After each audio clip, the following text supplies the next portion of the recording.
Kiranoday news, निपक्ष आणि निर्भीड न्यूज चॅनल। माढा लोकसभा मतदारसंघातून भाजपकडून रणजितसिंह नाईक निंबाळकर यांना उमेदवारी जाहीर करण्यात आल्यानंतर मोहिते पाटील गटामध्ये एकच खळबळ उडाली आहे। मोहिते पाटील गटाकडून धैर्यशील मोहिते पाटील हे भाजपकडून लोकसभेच्या निवडणुकीसाठी इच्छुक होते, मात्र भाजपने पुन्हा एकदा निंबाळकर यांच्यावर विश्वास दाखवल्याने माढा लोकसभेला आता नेमकी लढत कशी होणार याबाबत अजूनही स्पष्टता आली नाही। एकीकडे राष्ट्रीय समाज पक्षाचे महादेव जानकर यांच्यासाठी शरद पवार यांनी जाहीर निमंत्रण दिल्यानंतर ते या मतदारसंघातून निवडणूक लढवणार का अशी सुद्धा चर्चा आहे आणि दुसरीकडे मतदारसंघातील आढावा घेण्यासाठी शरद पवार यांच्याकडून सूचना करण्यात आल्या होत्या। त्यानुसार अभयसिंह जगताप यांनी माढा लोकसभेचा आढावा घेऊन तो अहवाल शरद पवार यांच्याकडे सादर केलाय।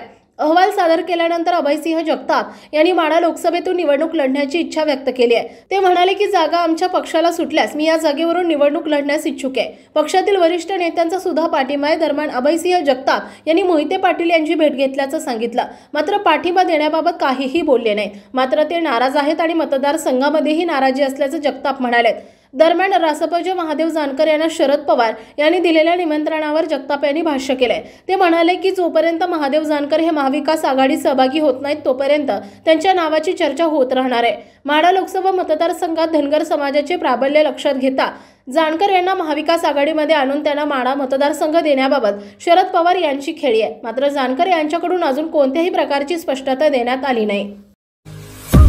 आपल्या परिसरातील ताज्या बातम्या पाहण्यासाठी किरणोदय न्यूज चॅनलला YouTube वर सबस्क्राइब करा आणि बेल आयकॉन प्रेस करा।